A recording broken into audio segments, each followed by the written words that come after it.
유럽이 패닉에 빠졌습니다.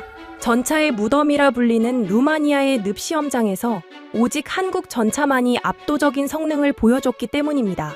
미국의 에이브럼스도 독일의 레오파르트도 한 번도 빠져나온 적 없는 최악의 진흙바닥. 그동안 수많은 전차를 삼켜버린 극악의 코스였죠.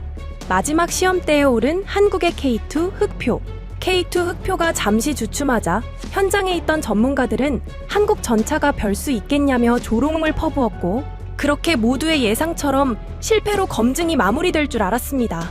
하지만 그 순간 늪에 빠진 줄 알았던 K2 흑표가 움직이기 시작했고, 마치 한 마리의 짐승처럼 순식간에 험지를 빠져나온 겁니다. 말 그대로 기술의 초격차입니다. 도대체 무슨 일이 벌어진 걸까요? 유럽을 경악하게 한 K2 흑표의 압도적인 성능. 지금 시작합니다. 구독과 좋아요로 대한민국을 응원해주세요. 55톤짜리 전차가 늪에 빠졌습니다. 진흙이 궤도를 삼키고 차체가 기울었어요. 군한 판단까지 10분. 그 시간이 지나면 시험은 끝입니다. 그런데 한국 전차가 움직이기 시작했어요. 늪을 미끄러지듯 빠져나왔습니다. 어떻게 이런 일이 가능했을까요? 에이브럼스도 레오파르트도 같은 구간에서 멈췄거든요. 저는 25년간 기갑 평가를 해왔습니다. 독일 연방국방부에서 성능평가 총괄을 맡고 있어요. 웬만한 험지 시험은 다 봐왔다고 자부했죠. 그날 루마니아 늪에서 그 자부심이 처음으로 흔들렸습니다. 며칠 전으로 돌아가 보겠습니다. 루마니아 시험장에 도착했을 때 저는 결과를 이미 알고 있다고 생각했어요. 한국 전차가 늪 구간에 들어간다는 보고를 받았거든요. 늪은 전차를 삼키는 곳입니다. 출력이 문제가 아니에요. 진흙이 궤도 사이로 파고들면 무게중심이 무너집니다. 에이브럼스도 거기서 기울었어요. 레오파르트도 같은 구간에서 군한 장비를 불러야 했죠. 한국이라고 다를 리 없었습니다. 참관 구역에 올라섰을 때 무전이 들려왔습니다. 이완 두미트레스쿠였어요. 루마니아 시험장 책임자입니다. 목소리가 날카로웠어요. 통제선을 50m 더 넓히라는 지시가 떨어졌습니다. 군한팀을 대기시키라는 말도 이어졌어요. 저는 그 지시를 들으며 고개를 끄덕였습니다. 당연한 절차라고 생각했거든요. 늪에 빠진 전차를 끌어내려면 준비가 필요합니다. 한국 전차도 결국 그 신세가 될 테니까요. 이완이 참관 구역으로 올라왔습니다. 얼굴이 굳어 있었어요. 군한 판단까지 10분입니다. 그가 먼저 말했습니다. 그 시간 안에 못 나오면 시험은 종료예요. 안전 규정이거든요. 저는 시계를 확인했습니다. 10분이면 충분하다고 생각했어요. 충분히 멈출 시간이었습니다. 25년간 수십 번의 험지 시험을 봐왔지만 늪에서 10분 안에 빠져나온 전차는 없었거든요. 아래쪽 늪에서 한국 전차가 보였습니다. K2라고 불리는 전차였어요. 차체가 한쪽으로 기울어 있었습니다. 궤도가 진흙의 절반쯤 잠긴 상태였어요. 저는 기록 순서를 다시 정리하기 시작했습니다. 시험 중단 시점, 군한 장비 투입 시점, 최종 판정 시점, 순서대로 적었어요.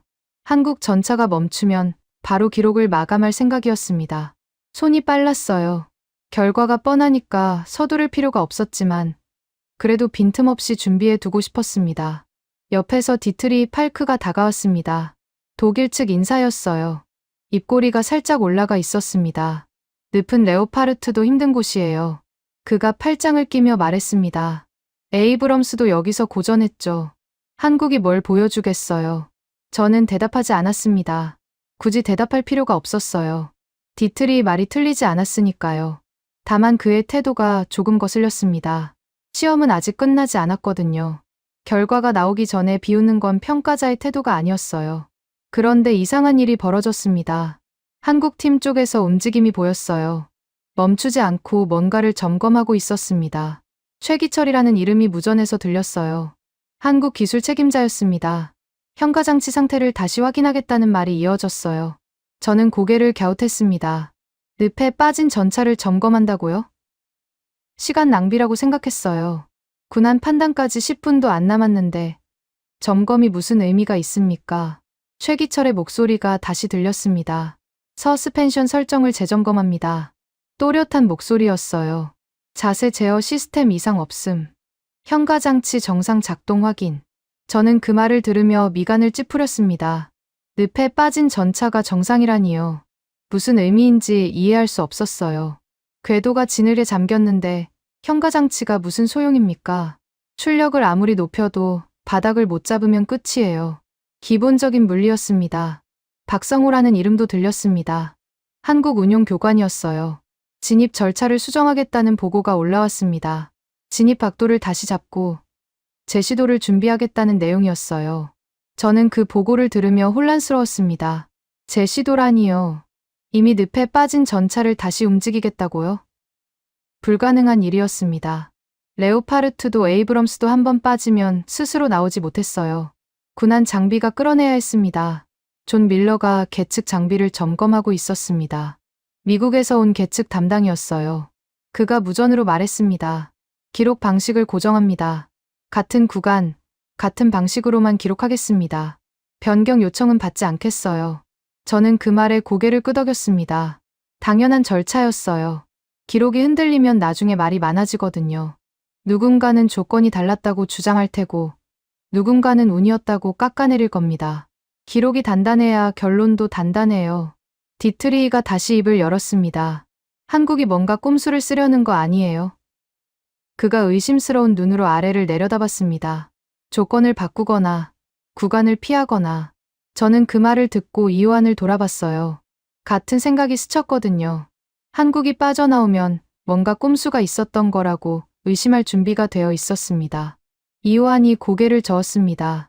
구간 변경은 없습니다. 절차대로 진행해요. 그의 목소리는 단호했어요. 저는 결심했습니다. 중간에 조건이 바뀌면 안 됐어요. 한국 전차가 어떤 결과를 내든 같은 조건에서 나온 결과여야 했습니다. 이호안에게 다가갔어요. 조건 변경 금지를 확인해 주십시오. 제가 먼저 말했습니다.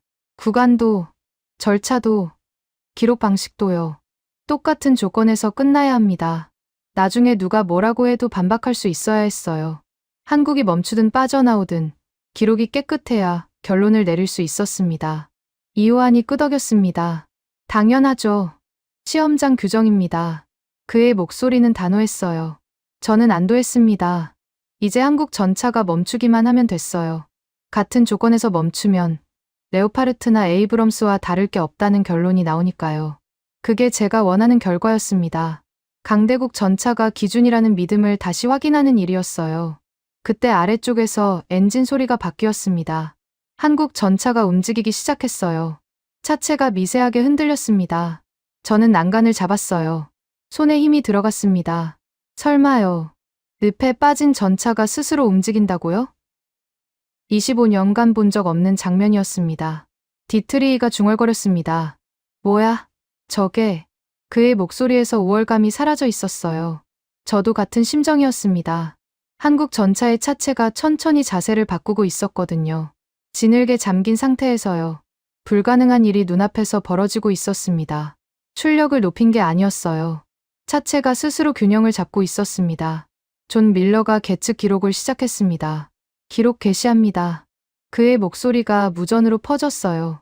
저는 시계를 다시 확인했습니다. 군한 판단까지 7분 남았어요. 한국 전차가 그 안에 늪을 빠져나올 수 있을까요? 저는 고개를 저었습니다. 불가능하다고 생각했어요. 그래야 했습니다. 하지만 질문이 바뀌고 있었습니다. 한국이 여기서 멈추는가? 그게 아니었어요. 한국이 어떤 방식으로 빠져나오는가? 그 질문이 머릿속에서 자라나고 있었습니다. 인정하고 싶지 않았어요. 그래도 눈앞의 장면은 부정할 수 없었습니다. 25년간 쌓아온 기준이 흔들리는 느낌이었어요. 아직은 아니라고 스스로를 다독였습니다. 시험은 끝나지 않았으니까요. 루마니아에 들어오기 전부터 결론은 정해져 있었습니다. 기갑의 기준은 독일과 미국이에요. 25년간 그렇게 믿어왔고 의심해 본 적이 없었습니다. 한국 전차가 늪 시험에 참가한다는 보고를 받았을 때도 마찬가지였어요. 흥미로운 구경거리 정도로 생각했습니다. 결과는 뻔했으니까요. 시험 이틀 전 본국에서 전화가 왔습니다. 헬무트 바이스였어요. 독일 조달 책임자입니다. 목소리가 낮았어요. 마르쿠스, 보고서 결론이 흔들리면 안 돼요. 그가 먼저 말을 꺼냈습니다. 예산이 걸려 있거든요. 레오파르트 후속 사업 말이에요. 저는 수화기를 꽉 쥐었습니다. 불쾌했어요. 시험도 시작하기 전에 결론을 정해 놓으라는 말이었으니까요. 헬무트의 말이 이어졌습니다. 한국이 뭔가 보여줘도 크게 다루지 마요.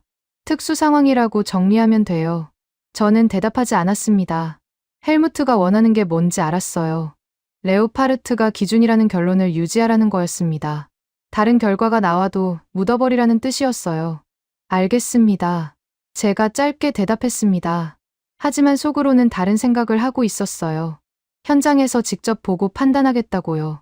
수소에 도착하니 디트리히가 기다리고 있었습니다. 로비에서 커피를 마시고 있었어요. 저를 보자마자 손을 들었습니다.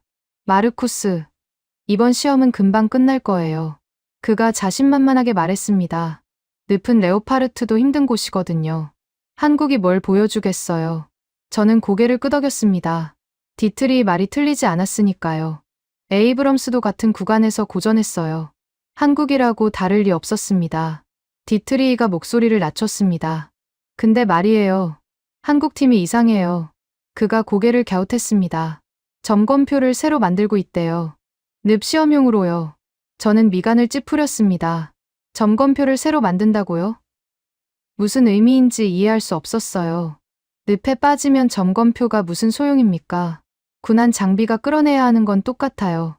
다음 날 아침, 시험장 브리핑룸에서 미아의 스토이카를 만났습니다.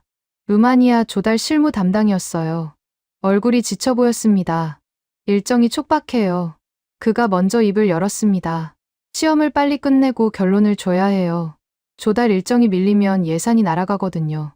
저는 고개를 저었습니다. 시험은 절차대로 해야 합니다. 서두른다고 빨라지는 게 아니에요. 미아이가 한숨을 쉬었습니다. 알아요. 근데 위에서 압박이 심해요. 그의 목소리에 피로가 묻어났습니다. 콘스탄틴 장군이 직접 참관하겠다고 했거든요. 현장에서 결과를 확인하겠대요. 저는 눈썹을 치켜 올렸습니다. 콘스탄틴 바실레라면 루마니아 고위 장성이었어요. 그 사람이 직접 온다는 건 이번 시험이 단순한 성능 평가가 아니라는 뜻이었습니다. 브리핑룸 한쪽에서 로버트 그랜트가 다가왔습니다. 미국에서 온 자문이었어요. 악수를 청하며 웃었습니다. 마르쿠스, 오랜만이에요. 그가 어깨를 툭 쳤습니다. 늪 시험이라면서요. 에이브럼스도 힘들었던 곳이에요. 저는 고개를 끄덕였습니다. 알고 있어요. 로버트가 말을 이었습니다. 한국이 뭔가 보여줘도 운이라고 하면 돼요. 같은 구간에서 미국도 고전했으니까요. 조건이 좋았다고 정리하면 그만이에요. 저는 로버트의 얼굴을 바라봤습니다. 계산적인 눈빛이었어요. 한국이 좋은 결과를 내도 인정하지 않겠다는 뜻이었습니다. 미국 체면이 걸려 있으니까요. 저도 비슷한 생각을 하고 있었어요. 솔직히 말하면 한국이 늪을 빠져나와도 인정하고 싶지 않았습니다. 독일과 미국이 기준이라는 믿음이 흔들리면 안 됐거든요. 시험장으로 이동했습니다. 이완 두미트레스쿠가 운영팀을 모아놓고 있었어요. 목소리가 단호했습니다. 구간 변경 없습니다. 그가 운영팀을 둘러봤습니다. 절차도 바꾸지 마요. 군한 순서도 규정대로 가요. 누가 뭐라고 해도 시험장 규정이 우선이에요. 저는 그 말을 들으며 안도했습니다. 이완은 믿을 수 있는 사람이었어요. 절차를 지키는 한 결과가 어떻게 나오든 공정하다고 말할 수 있었습니다. 한국팀 쪽을 바라봤습니다. 최기철이 점검표를 들고 있었어요. 한국 기술 책임자였습니다. 옆에 있는 사람들과 뭔가를 확인하고 있었어요. 표정이 진지했습니다. 저는 그 모습을 보며 고개를 갸웃했어요. 뭘 그렇게 꼼꼼히 점검하는 걸까요? 늪에 빠지면 점검이 무슨 소용입니까? 이해할 수 없었습니다. 박성호도 보였습니다. 한국 운용 교관이었어요. 서류를 들고 이완에게 다가가고 있었습니다. 운용 절차를 확인하러 온 것 같았어요. 규정 속도, 진입학도, 구간별 체크 포인트, 하나하나 짚어가며 질문하는 모습이 보였습니다. 저는 그 광경을 보며 의아했어요. 한국팀은 뭔가 다르게 준비하고 있었습니다. 다만 그게 무슨 의미인지는 알 수 없었어요. 디트리히가 옆으로 다가왔습니다. 한국이 뭔가 꼼수를 쓰려는 거 아니에요? 그가 의심스러운 눈으로 한국팀을 바라봤습니다. 점검표를 새로 만들고 절차를 확인하고 뭔가 이상해요.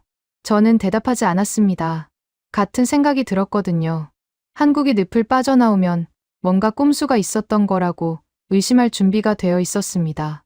저는 결심했습니다. 한국이 어떤 결과를 내든 재확인 절차를 요구할 거였어요. 같은 구간에서 다시 한번 시험하라고요. 운이 아니라는 걸 증명하라고 압박할 생각이었습니다. 노트를 꺼내 재확인 항목을 적기 시작했어요. 구간 동일성, 절차 준수 여부, 계측 기록 일치. 빈틈없이 준비해 두고 싶었습니다. 멀리서 콘스탄틴 장군의 차량이 도착하는 게 보였습니다. 루마니아 고위 장성이 직접 참관한다는 건 압박이 더 거세질 거라는 뜻이었어요. 모두가 각자의 결론을 들고 이 자리에 모였습니다. 저도 마찬가지였어요. 한국이 멈출 거라고 믿고 있었습니다. 아니, 멈춰야 한다고 생각했어요. 그래야 제가 25년간 믿어온 기준이 흔들리지 않으니까요. 시험 시작까지 3시간 남았습니다. 저는 참관 구역으로 향했어요. 결론은 이미 정해져 있다고 생각했습니다. 한국 전차는 늪에서 멈출 거예요. 그게 당연한 결과였습니다. 다만 마음 한구석에서 작은 의문이 자라나고 있었어요.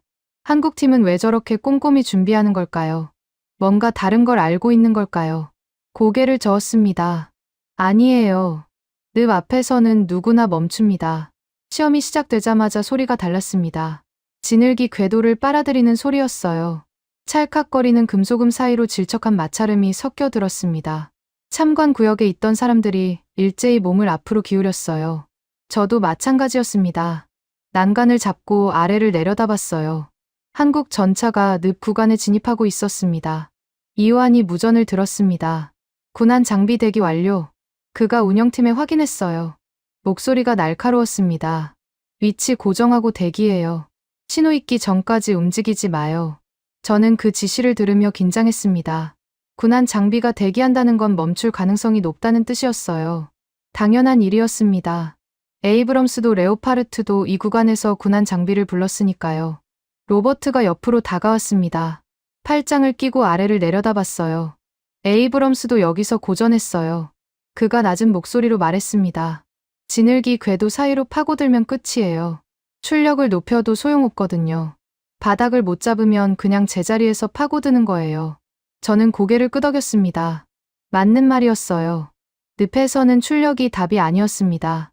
로버트가 말을 이었습니다. 한국도 같은 결말일 거예요. 그가 어깨를 으쓱했습니다. 조건이 좋았다고 정리하면 그만이에요. 운이 따랐다고 하면 되고요. 저는 대답하지 않았습니다. 로버트의 계산이 뭔지 알았거든요. 한국이 좋은 결과를 내도 인정하지 않겠다는 거였어요. 미국 체면이 걸려 있으니까요. 저도 비슷한 생각을 하고 있었습니다. 디트리히가 다가왔습니다. 입꼬리가 올라가 있었어요. 레오파르트도 여기서 힘들었어요. 그가 팔짱을 끼며 말했습니다. 한국은 더 불리하죠. 경험이 없으니까요. 늪 지형에서 기동한 적이 얼마나 되겠어요. 저는 미간을 찌푸렸습니다. 디트리히 말이 틀리지 않았어요. 한국은 산악 지형이 많다고 들었거든요. 늪과는 완전히 다른 환경이었습니다. 디트리히가 조롱하듯 웃었습니다. 저기 봐요. 그가 아래를 가리켰습니다. 벌써 기울고 있잖아요. 한국 전차의 차체가 한쪽으로 살짝 기울어 있었어요. 궤도가 지늘게 빠지기 시작한 거였습니다. 저는 그 장면을 보며 확신이 강해졌어요. 멈출 거라고요. 이 늪은 결국 모두를 멈추니까요. 존 밀러가 계측 장비를 점검하고 있었습니다. 기록 방식 고정합니다. 그가 무전으로 알렸어요. 변경 요청받지 않겠습니다. 같은 구간, 같은 방식으로만 기록해요. 저는 그 말에 안도했습니다. 기록이 단단해야 나중에 말이 안 나오거든요. 한국이 멈추든 빠져나오든 기록이 깨끗해야 결론을 내릴 수 있었습니다. 한국팀 쪽에서 움직임이 보였습니다. 박성호가 무전을 들고 있었어요. 진입 절차 재확인합니다. 그의 목소리가 들렸습니다. 규정 속도 유지. 진입 각도 확인 완료. 저는 그 말을 들으며 고개를 갸웃했어요. 이미 늪에 들어간 상태에서 절차를 확인한다고요? 무슨 의미가 있는지 이해할 수 없었습니다. 궤도가 빠지고 있는데 속도와 각도가 뭔 소용입니까? 최기철의 목소리도 들렸습니다. 현가장치 상태 확인합니다. 그가 또렷하게 말했어요. 자세 제어 시스템 정상. 서스펜션 설정 유지. 저는 예민해졌습니다. 늪에 빠진 전차가 정상이라니요. 말이 안 됐어요. 궤도가 지늘에 잠기고 있는데 현가장치가 무슨 의미가 있습니까? 출력을 아무리 높여도 바닥을 못 잡으면 끝이에요. 디트리히가 비웃듯 말했습니다. 뭘 저렇게 확인하는 거예요. 그가 고개를 저었습니다. 멈출 건 멈춰요. 점검한다고 달라지는 게 아니거든요. 저는 대답하지 않았습니다. 같은 생각이었어요. 한국팀이 뭘 하든 결과는 바뀌지 않을 거라고 믿었습니다. 늪은 모든 전차를 멈추는 곳이니까요. 로버트가 시계를 확인했습니다. 군한 판단까지 몇 분 남았어요. 그가 이호환에게 물었습니다. 이호환이 대답했어요. 8분입니다. 저는 그 숫자를 들으며 마음이 편해졌습니다. 8분이면 충분했어요. 충분히 멈출 시간이었습니다. 레오파르트도 에이브럼스도 이 시간 안에 군한 신호를 보냈거든요. 저는 노트를 꺼냈습니다. 재확인 항목을 다시 점검했어요. 구간 동일성, 절차 준수 여부, 계측 기록 일치, 환경 조건 변화 유무. 한국이 빠져나오면 먼저 절차부터 문제 삼을 생각이었습니다. 조건이 바뀌었거나, 구간이 달랐거나, 운이 좋았거나, 어떤 식으로든 깎아내릴 준비가 되어 있었어요. 아래쪽에서 엔진음이 바뀌었습니다. 한국 전차가 뭔가 다른 동작을 하고 있었어요. 저는 눈을 가늘게 떴습니다. 차체가 미세하게 움직이고 있었어요. 출력을 높인 것 같지는 않았습니다. 뭔가 다른 방식이었어요. 궤도가 아니라 차체 자체가 자세를 바꾸는 것 같았습니다. 디트리히가 중얼거렸습니다. 뭐야? 저게. 그의 목소리에서 조롱이 사라져 있었어요. 로버트도 표정이 굳어 있었습니다. 저도 마찬가지였어요. 이해할 수 없는 장면이었거든요. 늪에 빠진 전차가 스스로 자세를 바꾼다고요? 25년간 본 적 없는 움직임이었습니다. 존 밀러가 계측 기록을 확인했습니다. 데이터 들어오고 있어요. 그가 무전으로 알렸습니다. 기록 유지합니다. 저는 그 말을 들으며 긴장이 높아졌어요. 기록이 남고 있다는 건 나중에 검증할 수 있다는 뜻이었습니다. 한국이 빠져나오면 그 기록을 파고들 생각이었어요. 뭔가 이상한 게 있을 거라고 믿었습니다. 이호환이 무전을 들었습니다. 통제선 유지해요. 그가 운영팀에 지시했습니다. 군한팀 대기 상태 그대로요. 시험 흐름 흔들지 마세요. 저는 안도했습니다. 이호환은 절차를 지키는 사람이었어요.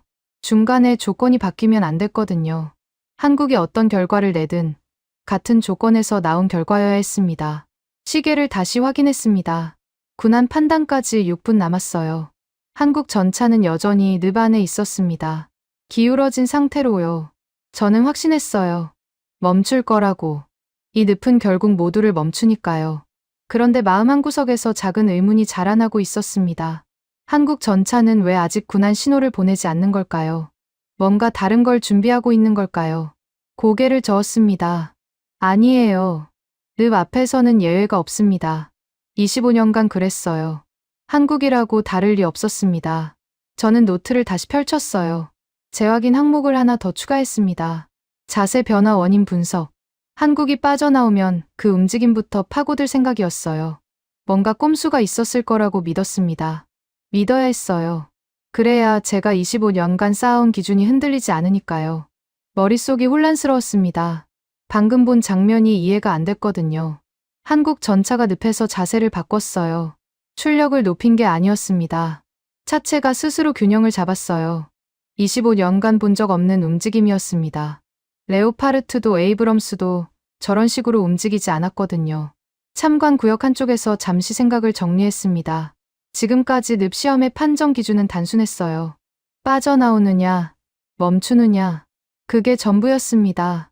출력이 높으면 유리하고, 무게가 가벼우면 유리하고, 그런 식으로 봤어요. 그런데 한국 전차는 다른 방식으로 움직이고 있었습니다. 출력이 아니라 자세였어요. 기준을 다시 잡아야 했습니다. 빠른 속도나 출력이 아니라 자세를 되찾는 방식을 먼저 봐야 했어요.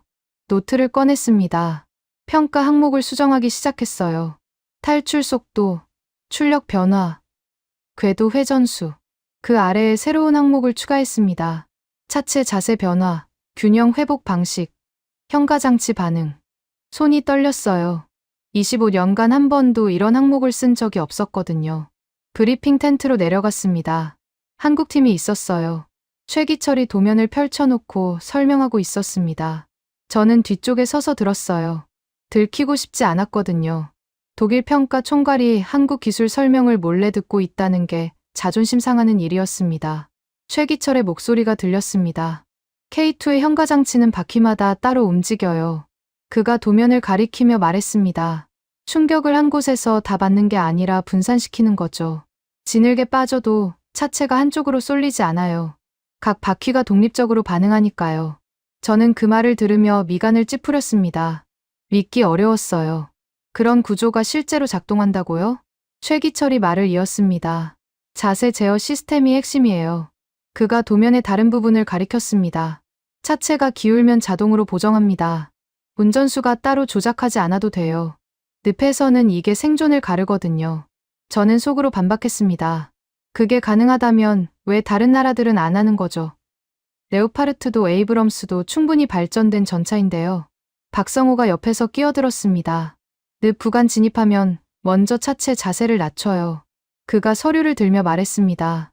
무게중심을 잡고 나서 탈출 동작으로 이어가는 거죠. 출력을 바로 높이면 안 돼요. 바닥을 못 잡은 상태에서 힘을 주면 더 깊이 빠지거든요. 저는 경계심이 높아졌습니다. 한국팀은 늪을 이미 분석해 놓은 것 같았어요. 절차가 너무 구체적이었습니다. 텐트를 나와 이호환을 찾았습니다. 시험장 책임자에게 확인할 게 있었거든요. 이호환이 운영팀과 이야기하고 있었어요. 저를 보자 고개를 끄덕였습니다. 무슨 일이에요? 그가 먼저 물었습니다. 저는 단도직입적으로 말했어요. 재확인 절차를 요청하려고 합니다. 이호환의 눈썹이 올라갔습니다. 재확인이요? 아직 시험이 끝나지도 않았는데요. 저는 고개를 끄덕였습니다. 한국이 빠져나오면 같은 구간에서 다시 시험해야 해요. 운인지 실력인지 확인해야 하거든요. 이호환이 잠시 생각했습니다. 알겠어요. 재확인은 같은 구간, 같은 절차로만 허용하겠습니다. 조건을 바꾸면 의미가 없으니까요. 저는 안도했습니다. 이호환은 절차를 지키는 사람이었어요. 같은 조건에서 재확인하면 운이라는 주장이 먹히지 않을 겁니다. 아니, 한국이 두 번째도 빠져나오면 운이라고 할 수 없겠죠. 그 생각이 불편했어요. 한국이 진짜 실력으로 늪을 빠져나온다면 제가 25년간 믿어온 기준이 흔들리는 거니까요. 디트리히가 다가왔습니다. 얼굴이 붉어져 있었어요. 마르쿠스, 잠깐 얘기 좀 해요. 그가 저를 옆으로 끌었습니다. 목소리를 낮췄어요. 늪시험 결과를 평가서에서 크게 다루지 말아요. 특수 상황이잖아요. 일반적인 기갑전에서 늪을 만날 일이 얼마나 되겠어요. 저는 짜증이 났습니다. 디트리히의 속셈이 뻔했거든요. 한국이 좋은 결과를 내도 묻어버리자는 거였어요. 레오파르트 체면을 지키려는 거죠. 목소리를 낮추지 않았습니다. 늪은 특수 상황이 아니에요. 전장에서 가장 먼저 사람을 죽이는 게 지형이거든요. 험지에서 움직이지 못하면 거기서 끝이에요. 포탄이 날아오기 전에 진흙이 먼저 전차를 삼키는 거죠. 디트리히의 얼굴이 굳었습니다. 마르쿠스, 그렇게 크게 다루면 곤란해요. 그가 목소리를 높였습니다. 본국에서 뭐라고 하겠어요. 레오파르트가 늪에서 고전했다는 걸 부각시키면 안 돼요. 저는 고개를 저었습니다. 사실을 숨기는 건 평가자의 태도가 아니에요. 제가 단호하게 말했습니다. 한국이 빠져나오든 멈추든 있는 그대로 기록할 겁니다. 디트리히가 인상을 썼습니다. 하지만 더 말하지 않았어요. 제 태도가 바뀌지 않을 거라는 걸 알았겠죠. 저는 돌아서서 참관구역으로 향했습니다. 마음이 복잡했어요. 한국을 인정하고 싶지 않았습니다. 그런데 눈앞에서 벌어진 일을 부정할 수도 없었어요. 평가자로서 최소한의 양심이 남아 있었거든요. 존 밀러가 계측 장비 앞에 있었습니다. 저를 보자 손을 들었어요. 마르쿠스, 기록 항목을 추가하려고 해요. 그가 모니터를 가리켰습니다. 차체 자세 변화, 현가장치 반응 시간, 균형 회복 속도, 이것도 기록해야 할 것 같아서요. 저는 고개를 끄덕였습니다. 같은 생각이었어요. 존 밀러도 뭔가 다르다는 걸 느낀 거였습니다. 참관 구역 난간에 섰습니다. 아래쪽에서 한국 전차가 여전히 늪 안에 있었어요. 차체가 기울어진 상태였습니다. 하지만 아까와 달랐어요. 천천히 자세를 바꾸고 있었습니다. 출력을 높인 게 아니었어요. 차체가 스스로 균형을 잡고 있었습니다. 저는 그 장면을 보며 결심했어요. 이건 기동 묘기가 아니에요. 생존 방식이에요. 노트를 다시 펼쳤습니다. 맨 위에 적었어요. 평가 관점 수정. 험지 생존 방식 중심 기록. 손이 무거웠습니다. 25년간 쌓아온 기준을 내려놓는 느낌이었거든요. 하지만 눈앞의 장면을 외면할 수 없었어요. 한국 전차는 늪에서 다른 방식으로 싸우고 있었습니다. 힘이 아니라 구조로요. 그 차이를 기록해야 했어요. 인정하고 싶지 않아도 평가자로서 해야 할 일이었습니다. 시계를 확인했습니다. 군안 판단까지 4분 남았어요. 한국 전차가 그 안에 빠져나올 수 있을까요? 이제는 모르겠다고 생각했습니다. 멈출 거라는 확신이 사라지고 있었어요. 대신 다른 질문이 자라났습니다. 한국이 빠져나오면 나는 뭘 인정해야 하는 걸까? 그 질문이 무거웠습니다. 한국 전차가 더 깊이 잠겼습니다. 진흙이 궤도를 완전히 덮었어요. 차체가 한쪽으로 크게 기울었습니다. 멈췄다고 생각했어요. 끝났다고요. 손에 땀이 났습니다. 이상한 긴장이었어요. 한국이 멈추길 바랐으면서도 눈을 뗄 수가 없었거든요. 심장이 빠르게 뛰고 있었습니다. 왜 이렇게 긴장하는 걸까요? 한국이 멈추면 제가 옳았던 거잖아요. 박성호의 목소리가 무전으로 들렸습니다. 차체 자세 낮춥니다. 또렷한 목소리였어요. 탈출 절차 진입합니다. 무게중심 확보 먼저요. 저는 초조해졌습니다. 탈출 절차라고요? 저 상태에서요. 불가능해 보였어요. 진흙의 절반 이상 잠긴 전차가 스스로 나올 수 있을 리 없었습니다. 레오파르트도 에이브럼스도 저 정도 잠기면 군안 신호를 보냈거든요. 최기철의 목소리가 이어졌습니다. 현가장치 설정 유지합니다. 그가 침착하게 말했어요. 자세 제어 시스템 정상 작동 중이에요. 중단하지 마세요. 다음 동작으로 넘어가요. 저는 집중해서 들었습니다. 중단하지 말라고요. 저 상황에서요? 미친 소리처럼 들렸어요. 하지만 한국팀은 멈추지 않았습니다. 목소리에 당황한 기색이 없었어요. 마치 예상한 상황인 것처럼 차분했습니다. 아래쪽에서 엔진음이 바뀌었습니다.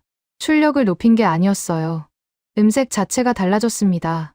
차체가 천천히 움직이기 시작했어요. 기울어진 상태에서 조금씩 자세를 바꾸고 있었습니다. 저는 난간을 꽉 잡았어요. 손가락이 하얘졌습니다. 뭐지, 저게? 속으로 중얼거렸어요. 이해가 안 됐습니다. 진흙에 잠긴 상태에서 어떻게 자세를 바꾸는 거죠? 한국 전차가 늪을 빠져나오고 있었습니다. 미끄러지듯이요. 진흙을 뚫고 나오는 게 아니었어요. 진흙 위로 떠오르는 것 같았습니다. 차체가 스스로 균형을 잡으면서요. 25년간 본 적 없는 움직임이었어요. 레오파르트도 에이브럼스도 저렇게 나오지 못했거든요. 힘으로 밀어붙이다가 더 깊이 빠졌어요. 출력을 높일수록 궤도가 진흙을 파고들었습니다. 옆에서 디트리히가 숨을 들이켰습니다. 아무 말도 하지 않았어요. 로버트도 마찬가지였습니다. 참관 구역 전체가 조용해졌어요. 운이라는 말을 꺼내는 사람이 없었습니다. 저도 입이 열리지 않았어요. 당혹스러웠습니다. 눈앞에서 벌어진 일을 어떻게 설명해야 할지 몰랐거든요. 머릿속이 하얘졌습니다. 25년간 쌓아온 지식으로는 저 움직임을 설명할 수 없었어요. 한국 전차가 늪 구간을 완전히 빠져나왔습니다. 단단한 지면 위에 섰어요. 차체가 다시 수평을 잡았습니다. 엔진음이 안정됐어요. 저는 시계를 확인했습니다. 군안 판단까지 2분 남은 시점이었어요. 8분 만에 늪을 빠져나온 겁니다. 에이브럼스는 12분 만에 군안 신호를 보냈어요. 레오파르트는 10분이었고요. 한국은 군안 신호 없이 스스로 나왔습니다. 디트리히가 먼저 입을 열었습니다. 특수 상황이에요. 그가 목소리를 높였습니다. 진흙 상태가 달랐거나 구간이 좀 얕았거나 기록에서 크게 다루면 안 돼요. 저는 불쾌했습니다. 방금 본 걸 못 본 척 하자는 거였거든요. 눈앞에서 벌어진 일을 묻어버리자고요. 같은 구간이었어요. 어제 레오파르트가 고전했던 바로 그 구간이었습니다. 로버트가 끼어들었습니다. 운이 겹친 거예요. 그가 팔짱을 끼며 말했습니다. 조건이 맞아떨어진 거죠. 매번 이렇게 나올 수 있는 게 아니에요. 한 번은 운이라고 할 수 있잖아요. 저는 분노가 치밀었습니다. 운이라고요? 방금 그 움직임을 보고도요? 차체가 스스로 자세를 바꾸는 걸 봤잖아요. 그게 운입니까? 운으로 물리법칙을 거스를 수 있나요? 하지만 목소리를 높이지 않았습니다. 대신 다른 방법을 택했어요. 이호안에게 다가갔습니다. 재확인을 요청합니다. 제가 말했어요. 같은 구간, 같은 절차로요. 한 번 더 시험해야 해요. 운인지 실력인지 확인해야 하거든요. 이호안이 고개를 끄덕였습니다. 알겠습니다. 조건 동일하게 진행하죠. 저는 속으로 생각했어요. 2번 연속 빠져나오면 운이라고 할 수 없겠죠. 그때는 인정해야 해요. 디트리히가 반박했습니다. 재확인까지 할 필요가 있어요? 그가 인상을 썼습니다. 시간 낭비예요. 결론은 이미 나왔잖아요. 저는 돌아보지 않았습니다. 결론이 나왔다면 재확인해도 같은 결과가 나오겠죠. 제가 차갑게 말했어요. 다른 결과가 나오면 그때 운이라고 하면 돼요. 디트리히가 할 말을 잃었습니다. 논리적으로 반박할 수 없었거든요. 존 밀러가 다가왔습니다. 계측 기록 정리했어요. 그가 태블릿을 들어 보였습니다. 차체 자세 변화, 현가장치 반응 시간, 균형 회복 속도, 전부 기록됐어요. 묶어서 제출하겠습니다. 저는 고개를 끄덕였습니다. 기록이 있으면 말싸움이 줄어들거든요. 숫자는 거짓말을 안 하니까요. 존 밀러의 표정도 달라져 있었어요. 아까의 무심한 얼굴이 아니었습니다. 뭔가를 봤다는 표정이었어요. 이완이 무전을 들었습니다. 통제선 유지해요. 그가 운영팀에 지시했습니다. 재확인 준비하세요. 같은 구간, 같은 조건이에요. 흐름 흔들지 마요. 저는 안도했습니다. 이완은 절차를 지키는 사람이었어요. 누가 뭐라고 해도 시험장 규정이 우선이었습니다. 조건이 바뀌면 나중에 말이 많아지거든요. 똑같은 조건에서 시험해야 결론이 깨끗해요. 멀리서 콘스탄틴 장군이 걸어오는 게 보였습니다. 루마니아 고위 장성이었어요. 표정이 굳어 있었습니다. 저는 긴장했어요. 장성이 직접 의견을 말하면 분위기가 바뀔 수 있거든요. 어느 쪽으로 바뀔지 알 수 없었습니다. 한국 편을 들 수도 있고 서구 편을 들 수도 있었어요. 콘스탄틴이 참관 구역 난간에 섰습니다. 아래쪽을 내려다봤어요. 한국 전차가 단단한 지면 위에 서 있었습니다. 잠시 침묵이 흘렀어요. 콘스탄틴이 입을 열었습니다. 기술 과시가 아니군요. 그가 낮은 목소리로 말했습니다. 살아남는 방식이에요. 늪에서 버티는 방법이 다르더군요. 힘으로 밀어붙이는 게 아니라 자세를 되찾는 거였어요. 저는 그 말을 들으며 충격을 받았습니다. 콘스탄틴이 한국 편을 든 게 아니었어요. 사실을 말한 거였습니다. 늪에서 본 움직임을 정확하게 정리한 거였어요. 생존 방식의 차이라고요. 그 한마디가 무거웠습니다. 25년간 제가 믿어온 기준을 흔드는 말이었거든요. 출력이 아니라 자세라고요. 힘이 아니라 구조라고요. 디트리히가 말하려고 했습니다. 하지만 콘스탄틴의 눈빛을 보고 입을 다물었어요. 로버트도 마찬가지였습니다. 장성이 직접 정리한 말을 반박하기 어려웠거든요. 계급의 무게가 아니었어요. 콘스탄틴의 말이 정확했기 때문이었습니다. 방금 본 장면을 가장 잘 설명하는 문장이었어요. 저는 노트를 꺼냈습니다. 콘스탄틴의 말을 적었어요. 생존 방식의 차이. 그 문장이 머릿속에서 맴돌았습니다. 25년간 한 번도 적어본 적 없는 문장이었어요. 기갑 평가에서 생존 방식이라는 말을 쓴 적이 없었거든요. 출력, 속도, 화력, 그런 숫자만 적어왔습니다. 재확인 시험이 준비되고 있었습니다. 한국 전차가 다시 늪구간 앞에 섰어요. 같은 조건, 같은 절차였습니다. 저는 난간을 잡고 지켜봤어요. 이번에 멈추면 운이라고 할 수 있었습니다. 이번에도 빠져나오면 저는 뭔가를 인정해야 했어요. 손에 땀이 났습니다. 어느 쪽이든 결론이 나올 거였습니다. 심장이 빠르게 뛰었어요. 이상했습니다. 25년간 수십 번의 시험을 봤지만 이렇게 긴장한 건 처음이었거든요. 재확인 시험이 끝났습니다. 한국 전차가 2번째로 늪을 빠져나왔어요. 같은 구간, 같은 절차였습니다. 이번에는 7분이 걸렸어요. 첫 번째보다 1분 더 빨랐습니다. 운이라는 말이 더 이상 나오지 않았어요. 2번 연속으로 같은 결과가 나왔으니까요. 저는 난간을 잡고 서 있었습니다. 다리에 힘이 빠지는 느낌이었어요. 브리핑 텐트로 내려왔습니다. 머릿속이 복잡했어요. 이걸 어떻게 정리해야 하지? 운으로 처리하면 보고서가 무너집니다. 2번 연속 같은 결과가 나왔는데 운이라고 쓰면 누가 믿겠어요. 계측 기록도 있고 참관 인원도 수십 명이었습니다. 눈앞에서 본 걸 부정할 수 없었어요. 최기철이 텐트 한쪽에서 도면을 정리하고 있었습니다. 저는 잠시 망설였어요. 한국 기술 책임자에게 직접 물어보는 게 자존심 상하는 일이었거든요. 하지만 궁금했습니다. 어떻게 저런 움직임이 가능한 건지요. 결국 다가갔어요. 최기철이 고개를 들었습니다. 눈빛이 차분했어요. 잠깐 물어볼 게 있습니다. 제가 먼저 입을 열었어요. 현가장치 구조에 대해서요. 어떻게 저렇게 자세를 바꿀 수 있는 겁니까? 최기철이 도면을 펼쳤습니다. 한국 지형 때문이에요. 그가 말했어요. 산악이 70%거든요. 평지가 거의 없어요. 경사지에서 굴러떨어지지 않으려면 자세 제어가 필수였습니다. 저는 흔들렸습니다. 70%라고요? 그 숫자가 머릿속에 박혔어요. 독일은 평지가 많았습니다. 레오파르트는 평지 기동에 최적화되어 있었어요. 산악 지형을 기준으로 설계한 적이 없었습니다. 한국은 처음부터 다른 조건에서 시작한 거였어요. 최기철이 말을 이었습니다. 이 설계를 27년간 붙들었어요. 그가 도면의 한 부분을 가리켰습니다. 포기하라는 말을 많이 들었죠. 비용이 너무 든다고요. 하지만 험지에서 살아남으려면 이게 필요했습니다. 타협할 수 없는 부분이었어요. 저는 아무 말도 하지 못했습니다. 27년이라고요. 한 세대 동안 한 가지를 붙든 거였어요. 밖에서 엔진 소리가 들렸습니다. 박성호가 연속 기동 시연을 준비하고 있었어요. 늪을 빠져나온 뒤 바로 다음 동작으로 이어가는 걸 보여주겠다고 했습니다. 저는 텐트를 나와 지켜봤어요. 한국 전차가 움직이기 시작했습니다. 늪 구간을 빠져나온 뒤 경사지로 올라갔어요. 차체가 기울었다가 다시 수평을 잡았습니다. 멈추지 않고 연속으로요. 저는 긴장하며 지켜봤습니다. 자세 제어가 단발이 아니었어요. 연속 동작이었습니다.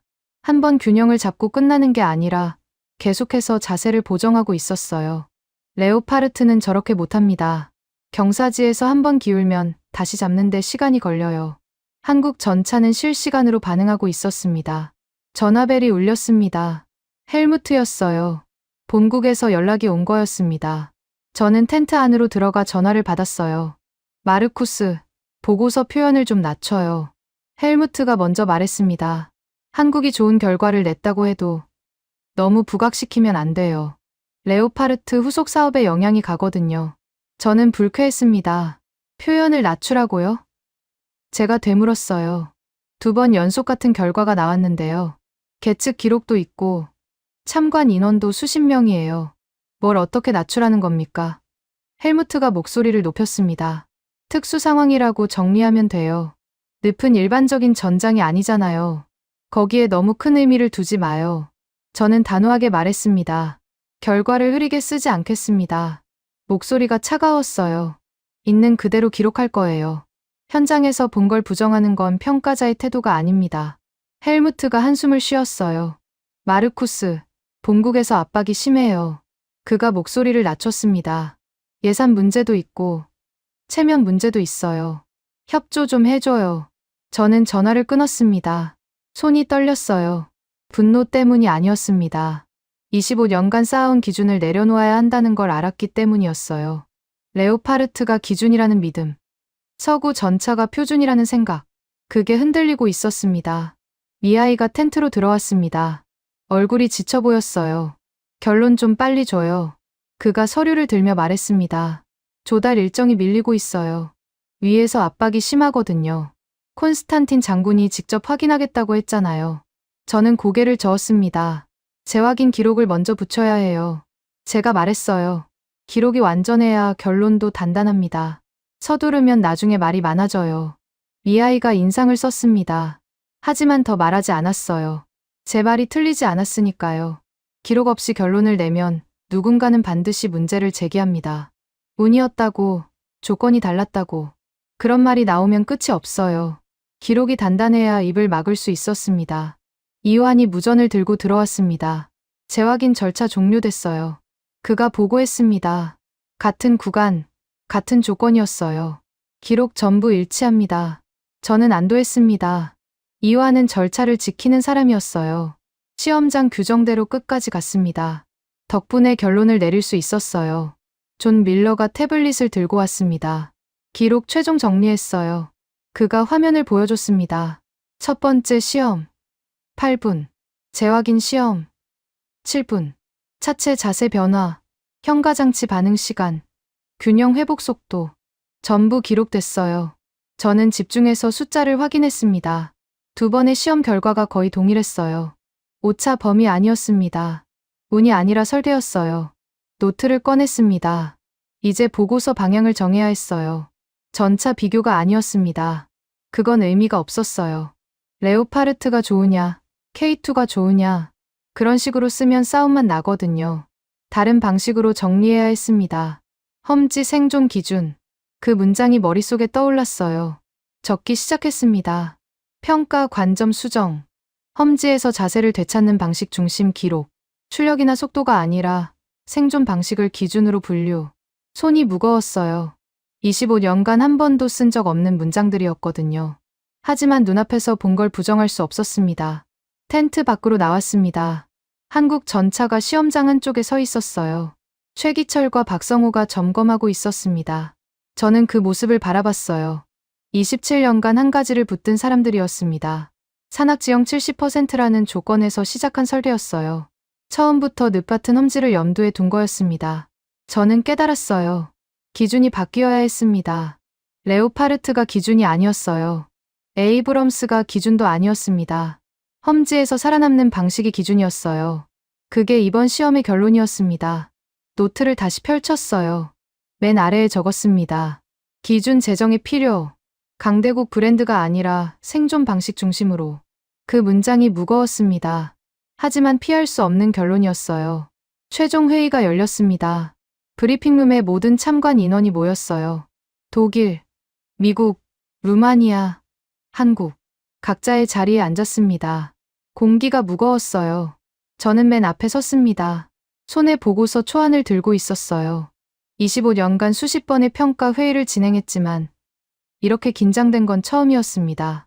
보고서 방향을 말씀드리겠습니다. 제가 먼저 입을 열었어요. 이번 평가는 전차 비교가 아닙니다. 험지 생존 기준을 새로 정립하는 방향으로 정리했어요. 방 안이 조용해졌습니다. 모두가 저를 바라봤어요. 디트리의 얼굴이 굳어지는 게 보였습니다. 보고서에서 한 문장을 삭제했습니다. 서구 전차가 기준이라는 문장이요. 그 대신 험지 생존 방식이라는 분류를 새로 만들었어요. 출력이나 속도가 아니라 자세를 되찾는 방식을 중심으로 평가했습니다. 손이 떨렸어요. 25년간 한 번도 쓴 적 없는 방향이었거든요. 디트리히가 손을 들었습니다. 잠깐요. 그가 목소리를 높였어요. 특수 상황을 너무 크게 다루는 거 아니에요? 늪은 일반적인 전장이 아니잖아요. 모든 전차가 거기서 고전했어요. 한국만 특별한 게 아니에요. 저는 그의 얼굴을 바라봤습니다. 예상한 반박이었어요. 답변을 준비해 놨습니다. 존 밀러가 일어섰습니다. 계측 기록을 보여드리죠. 그가 스크린에 데이터를 띄웠어요. 첫 번째 시험 8분, 재확인 시험 7분. 같은 구간, 같은 절차였습니다. 오차 범위 아니에요. 2번 연속 같은 결과가 나왔습니다. 이건 운이 아니에요. 저는 존 밀러에게 고개를 끄덕였습니다. 숫자는 거짓말을 안 하거든요. 디트리히가 다시 반박했습니다. 그래도 특수 상황이에요. 그가 인상을 썼습니다. 늪 시험 결과 하나로 전체 평가를 바꾸는 건 무리예요. 다른 항목도 봐야죠. 화력, 방호력, 기동성. 종합적으로 판단해야 해요. 저는 짜증이 났습니다. 종합적으로 판단하자면서 늪 결과만 빼자는 거잖아요. 그게 무슨 종합입니까? 이호안이 끼어들었습니다. 절차는 동일했어요. 그가 단단한 목소리로 말했습니다. 같은 구간, 같은 조건이었어요. 시험장 규정대로 진행했습니다. 조건을 바꾸거나 구간을 달리한 적 없어요. 기록이 전부 남아 있습니다. 디트리히가 입을 다물었어요. 시험장 책임자가 직접 확인한 내용을 반박하기 어려웠거든요. 로버트가 손을 들었습니다. 한 가지 질문이 있어요. 그가 팔짱을 끼며 말했습니다. 2번 연속 좋은 결과가 나왔다고 해서 매번 그렇게 나온다는 보장이 있나요? 3번째, 4번째도 같을까요? 운이 겹친 걸 수도 있잖아요. 저는 그의 얼굴을 바라봤습니다. 끝까지 운으로 몰아가려는 거였어요. 미국 체면이 걸려 있으니까요. 존 밀러가 대답했습니다. 기록을 보세요. 그가 화면을 가리켰어요. 차체 자세 변화, 현가장치 반응 시간, 균형 회복 속도. 2번의 시험에서 거의 동일한 패턴이 나왔어요. 운이라면 패턴이 다르겠죠. 같은 패턴이 반복됐다는 건 설계대로 작동했다는 뜻이에요. 로버트가 할 말을 잃었습니다. 데이터 앞에서는 운이라는 주장이 먹히지 않았거든요. 최기철이 조용히 일어섰습니다. 점검표를 가져왔어요. 그가 서류를 테이블 위에 놓았습니다. 시험 전후로 확인한 항목들이에요. 현가장치 상태, 자세 제어 시스템 설정, 서스펜션 반응 수치. 전부 기록해뒀습니다. 필요하시면 검토해주세요. 저는 그 점검표를 받아들었어요. 꼼꼼했습니다. 27년간 한 가지를 붙든 사람의 기록이었어요. 박성호도 서류를 내밀었습니다. 운용 절차 기록이에요. 그가 말했어요. 진입 각도, 속도, 자세 제어 타이밍. 2번의 시험에서 같은 절차를 따랐어요. 규정대로 진행했습니다. 변형하거나 꼼수를 쓴 적 없어요. 저는 존중하는 마음이 들었습니다. 한국팀은 기록으로 말하고 있었어요. 변명이나 과장 없이요. 콘스탄틴 장군이 자리에서 일어섰습니다. 방 안이 조용해졌어요. 루마니아 고위 장성이 직접 발언하는 건 이번 회의에서 처음이었습니다. 모두의 시선이 콘스탄틴에게 쏠렸어요.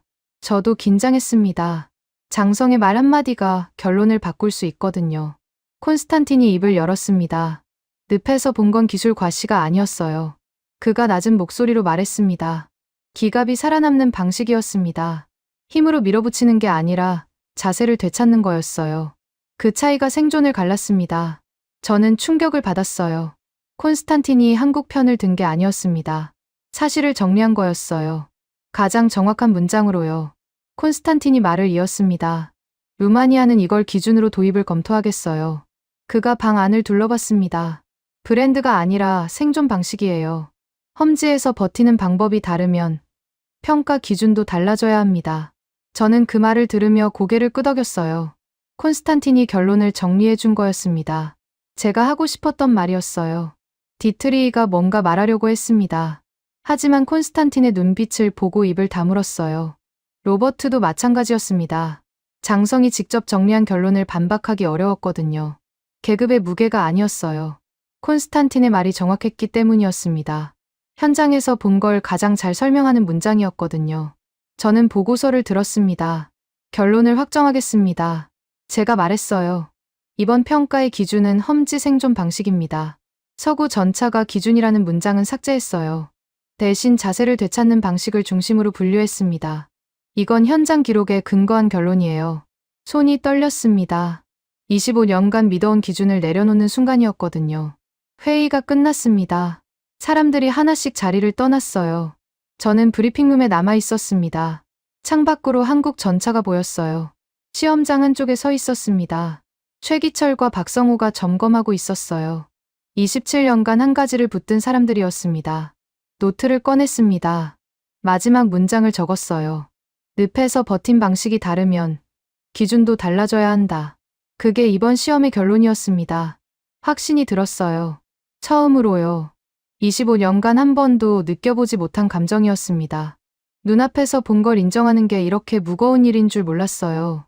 하지만 피할 수 없었습니다. 현장이 결론을 내렸으니까요. 시험장이 조용해졌습니다. 회의가 끝나고 사람들이 하나씩 떠났어요. 저는 브리핑룸 창가에 서서 밖을 바라봤습니다. 한국팀이 장비를 정리하고 있었어요. 최기철이 점검표를 챙기고 박성호가 서류를 묻고 있었습니다. 조용했어요. 자축하거나 기뻐하는 모습이 없었습니다. 그냥 할 일을 하고 있었어요. 저는 그 모습을 지켜봤습니다. 27년간 한 가지를 붙든 사람들이었어요. 산악지형 70%라는 조건에서 시작한 설계였습니다. 포기하라는 말을 많이 들었다고 했죠. 비용이 너무 든다고요. 하지만 끝까지 붙들었어요. 그 결과가 오늘 늪에서 나왔습니다. 부끄러웠습니다. 저는 처음부터 한국이 멈출 거라고 단정했거든요.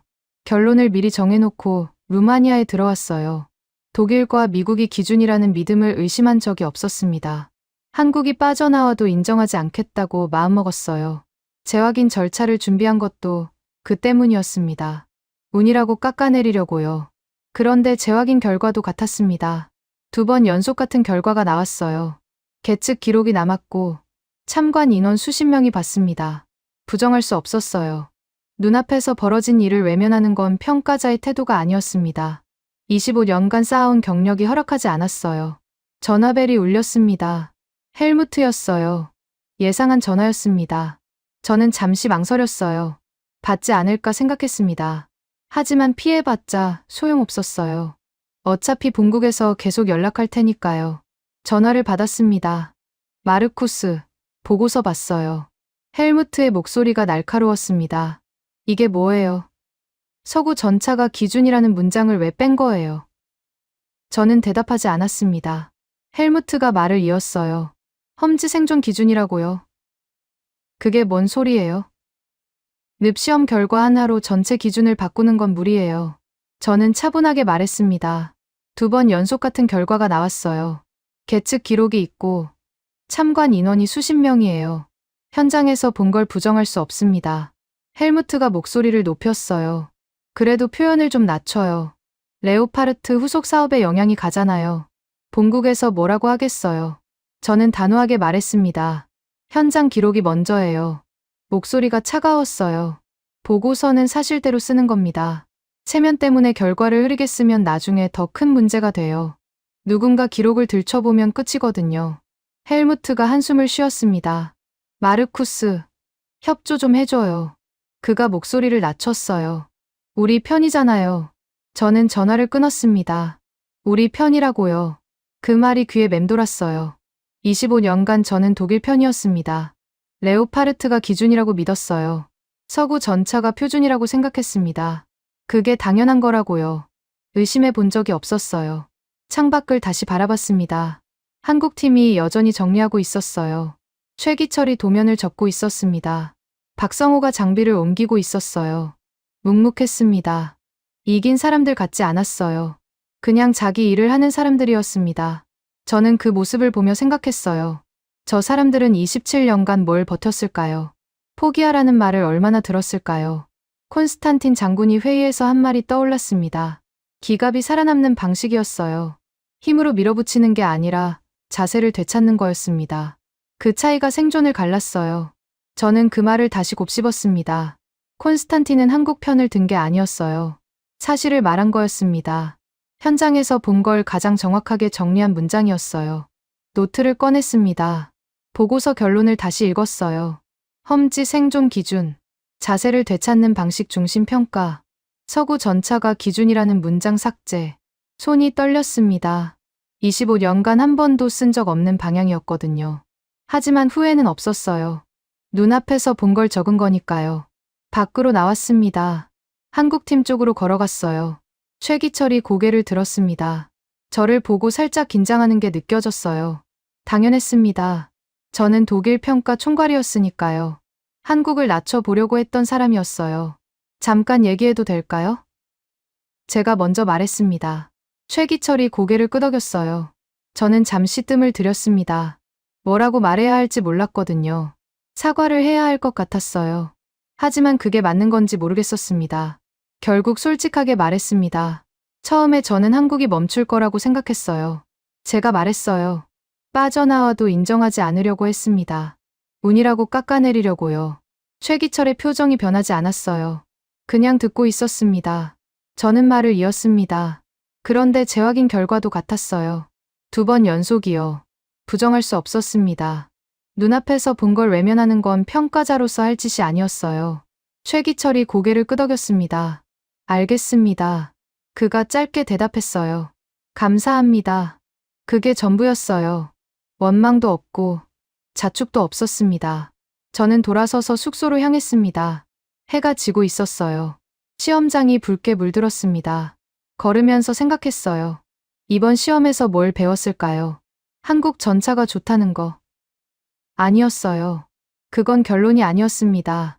제가 배운 건 다른 거였어요. 기준이 틀릴 수 있다는 거였습니다. 25년간 독일과 미국이 기준이라고 믿었어요. 의심한 적이 없었습니다. 그게 당연하다고 생각했거든요. 하지만 늪에서 본 움직임은 그 기준 밖에 있었어요. 레오파르트도 에이브럼스도 하지 못한 방식이었습니다. 숙소에 도착했습니다. 방에 들어와 노트를 펼쳤어요. 마지막 페이지에 적기 시작했습니다. 이번 시험에서 배운 것. 손이 느렸어요. 한 글자씩 또박또박 적었습니다. 첫째, 기준은 바뀔 수 있다. 강대국 브랜드가 기준이 아니다. 험지에서 살아남는 방식이 기준이다. 둘째, 한국을 낮춰본 습관을 고쳐야 한다. 결론을 미리 정해놓고 들어가면 사실을 놓친다. 셋째, 현장 기록이 먼저다. 체면이나 예산보다 눈앞에서 본 게 중요하다. 펜을 내려놓았습니다. 창밖이 어두워져 있었어요. 시험장 불빛이 하나씩 꺼지고 있었습니다. 저는 의자에 기대 앉았어요. 피곤했습니다. 25년간 쌓아온 기준을 내려놓는 건 무거운 일이었거든요. 하지만 후회는 없었습니다. 눈앞에서 본 걸 인정하는 게 평가자의 일이니까요. 한국 전차가 늪에서 보여준 움직임은 진짜였어요. 운이 아니었습니다. 설계였고 27년간의 집념이었습니다. 그걸 부정하는 건 제 양심이 허락하지 않았어요. 내일 독일로 돌아갑니다. 보고서를 들고요. 헬무트가 뭐라고 하겠죠. 본국에서 압박이 올 거예요. 하지만 바꾸지 않을 겁니다. 현장에서 본 게 전부니까요. 늪에서 버틴 방식이 달랐고 그 차이를 만든 쪽이 한국이었습니다. 그게 이번 시험의 결론이에요. 제가 인정한 결론입니다. 오늘 이야기 어떠셨어요? 저는 마르쿠스가 노트에 적던 장면에서 목이 메었습니다. 25년간 믿어온 기준을 내려놓는 순간이었거든요. 쉽지 않았을 거예요. 자존심도 있고 체면도 있잖아요.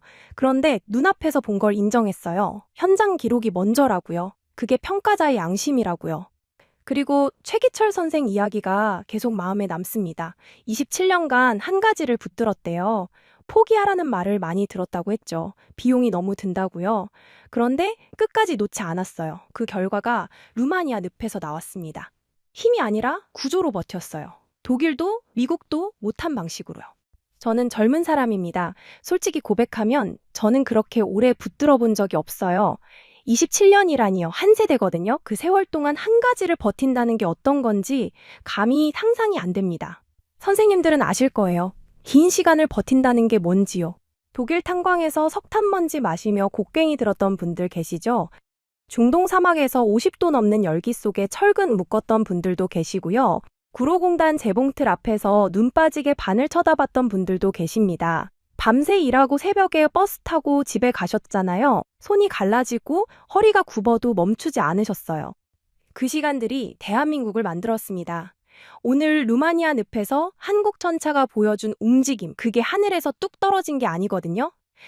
선생님들이 쌓아놓은 토의대 위에서 자란 거예요.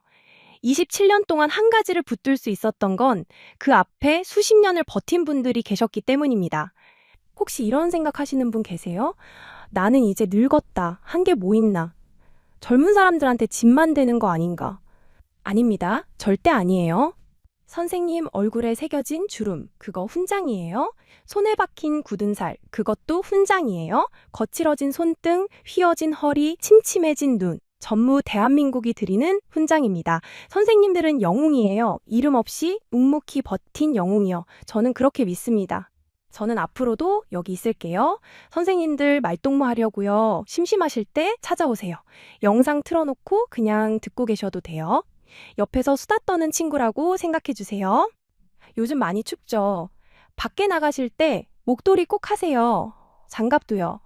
손 시리면 주머니에 넣지 마시고 장갑 끼세요. 넘어지면 큰일 나거든요. 밥은 드셨어요? 국물 있는 거 따뜻하게 드세요. 몸 안 좋으시면 병원 꼭 가시고요. 참지 마세요. 오늘 밤 잠자리에 누우시면 한번 생각해 보세요. 내가 버틴 시간들이요? 힘들었던 날들이요.